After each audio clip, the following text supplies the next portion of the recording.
Mishpacha, it's Courtney, America's Jewish mother. Welcome back to my channel.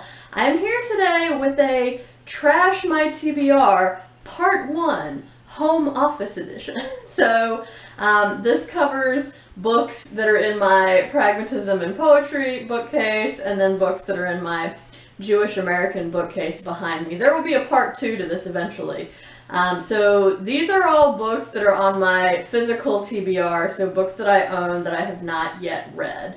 And I would really like your opinions on which of these I should try to prioritize for 2022 in my reading, because I certainly will not get to all of them, but I would like to, tick off a number of them if possible. So let's go. I'm not going to talk in a lot of detail about the books. I'm just going to hold them up and tell you what they are. So first we have the Blackwell Companion to Pragmatism, edited by John Shook and Joseph Margolis. This is one I certainly will read at some point because it has a lot of information about American pragmatism and essays on it, which I quite like and find interesting. So I certainly will get to it at some point, should I get to it in 2022.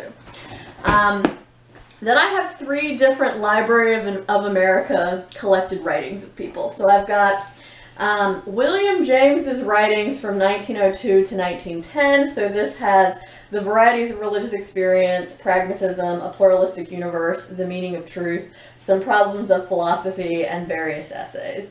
Now I love William James, but I probably will not be able to prioritize this in 2022 just because it's very long. It's over 1,300 pages. Yeah, it's over 1,300 pages, and William James can be a little dense for me, and I'm already trying to finish up the Emerson right now, so I fear that William James will not get prioritized in 2022, but let me know if you think I should prioritize him anyway.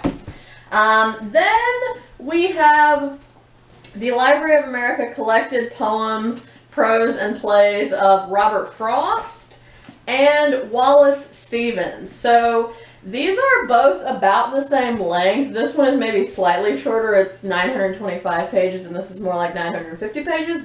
So they're both still definitely investments. And I was kind of leaning towards prioritizing Robert Frost in 2022, but let me know if you think I should read the Stevens instead. So that's everything from my Poetry and Pragmatism shelf. So let's go behind me to the Jewish American Lit shelf. So nonfiction, we have Bernard Malamud, A Writer's Life by Philip Davis. Let me know if you've read this and you think that it's good and I should prioritize it. We also have Modern Hebrew Literature by Robert Alter, who is a very big name in Jewish and biblical studies. Let me know if you've read that. We have Acting Jewish, Negotiating Ethnicity on the American Stage and Screen by Henry Bial, which covers, let's see what it covers. Okay, it doesn't tell me. Oh wait, it says on the back, it spans the period from 1947 to the present and looks at Death of a Salesman, Fiddler, Angels in America, some films and TV shows. So yeah, if you've read this and you think I should prioritize it, let me know. We also have The Provincials, A Personal History of Jews in the South by Eli Evans. This is one I've definitely been meaning to get to for quite a long time. If you've read this and you think I would really enjoy it, do let me know. We also have Writing Our Way Home, Contemporary Stories by American Jewish Writers, which has selections from people including Max Apple, Saul Bellow, Michael Chabon, E.L. Doctorow, Malamud, Cynthia Ozick, Grace Paley, Philip Roth, Lynn Sharon Schwartz, Isaac Bashevis Singer, and more. So if you've read this, let me know. I also have 2 volumes by Primo Levi, and I'm almost positive that I really have read Survival in Auschwitz before, but I really don't remember almost anything about it, and so I think I should reread it, even though I'm pretty sure I've read it once before. And then I also have another volume of Primo Levi's called The Drowned and the Saved. So I think certainly I will try to prioritize reading this in 2022, but if you've read his essays The Drowned and the Saved and you think I should also include those, do let me know. I also have On Native Grounds by Alfred Kazin, I think is how you pronounce his name. So Alfred Kazin was like a pretty big literary critic in the 1950s, 60s, somewhere in that area. So this book is originally from, let's see when it was published. 1942. So a lot of Kazin's work came out in the 40s, 50s, and I guess also the 60s. So if you've read this, let me know what you thought of it. And then we also have Sweet Française, a novel by Irene Nemirovsky.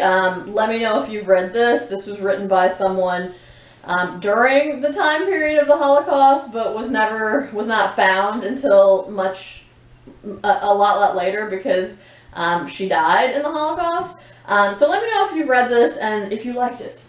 Let's see. We also have Maps and Legends, which is one of 2 unread books that I own by Michael Chabon. I watched an interview with him where the interviewer specifically says his name, and Chabon was like, "Yes, that's right." So Michael Chabon. So, if you've read Maps and Legends, which has a really cool cover, by the way, because it's in multiple parts to it, which I don't usually see, so that's cool. If you've read this, let me know if you liked it and why I should read it, if I should. Then we have Absurdistan by Gary Shteyngart. This is supposed to be funny, and that's really about all I know about it. Then we have, this one was recommended to me by Hannah of Hannah's Books.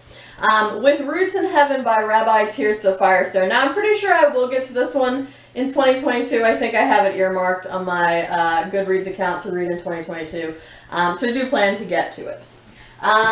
We also have another Michael Chabon novel, which is the Yiddish Policemen's Union. If you have read this and you liked it, let me know why. We also have, I should have looked this one up. Tadeusz Borowski. I don't know if that's right or not. This Way for the Gas, Ladies and Gentlemen. So this is, I think, a collection of short stories about Borowski's experience in the death camps.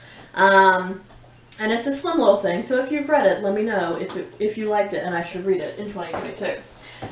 Then we have Foreign Bodies by Cynthia Ozick, which I would really like to read in 2022, but I think this book is paying homage to a novel by Henry James. I think it's The Ambassadors, yes. And Cynthia Ozick considers it a photographic negative of James's The Ambassador. So would like to read The Ambassadors before I get to this. So let me know if you've read this and you think I could read it just as a standalone book without reading The Ambassadors first, because I feel like this is like a double commitment. Then we have Philip Roth's Portnoy's Complaint. Probably one of his most controversial works. So let me know if you've read Portnoy and you think I should prioritize it in 2022. Then we have, I'm getting down to the bottom shelf here. Jewish Philosophy and the Crisis of Modernity, Essays and Lectures in Jewish Thought by Leo Strauss. Don't really know that much about Leo Strauss, and this is, quite the hefty tome. It's, close to 500 pages, not quite, but close to 500 pages, so certainly would be a time investment. So let me know if you have read Leo Strauss and you liked him and you think I should read him too. Alright, we also have A Weave of Women by, E.M. Broner, Esther Broner. And I don't really know anything about this, except I think it was published originally in the 80s, maybe?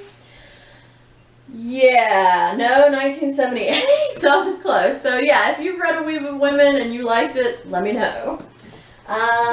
Okay, then we have the more obscure Jewish books. Arthur Cohen in the Days of Simon Stern. I believe this was published in the 1970s. It's blurbed on the back by Cynthia Ozick, and y'all know I love me some Cynthia Ozick, so that could put it over the top right there. But certainly if you've read this and you have thoughts about it, say so, please. Then we have Bearing the Body by Ehud Habazelit. This was a more recent book. It was published sometime in the maybe mid-2000s, I think. 2007. And it looks like it's about a Jewish family, and there was a death in the family, and then the sons come back, and the father was this Holocaust survivor, and seems very like about family relationships. So let me know if you've read this, and if you think I would like it. Then we have Erica Jong's Fear of Flying, which was very controversial when it was first published. So yeah, let me know if you think I would like this. We also have Henry Roth's Call It Sleep, which is pretty well known in Jewish American literature, and is one of these books that I feel like, yeah, I really should read this, even though I haven't read it yet, just because it gets talked about so much. This is from the 1930s, I think. 1934. So let me know if you've read this book. Then we have The Writing on the Wall by Lynn Sharon Schwartz, which I think is about the aftermath of 9/11, if I'm not mistaken. Then we have quite an old book called The Island Within by Ludwig Lewisohn, who was a German-American Jewish writer. And I think this book was originally published in the 1920s. So yeah, if you've read this book or know anything about it, please give me your thoughts. And then last but not least, we have this very big anthology of Jewish folklore, edited by Nathan Ausubel. So again, this was sort of a time commitment because it's very hefty, but it has a lot of interesting folk tales and things like that, which I'm sure would be entertaining. So that is everything on part 1 of my 2-part Trash My TBR. So if you have read any of these books and you have opinions on them and think I should prioritize them, or if you've read them and think they're garbage and that I shouldn't prioritize them, let me know all of your thoughts down in the comments below. Thank you for watching this. I hope everyone is staying healthy and well. I hope you're doing good reading whatever you're reading. And until next time, would it kill you to call your mother?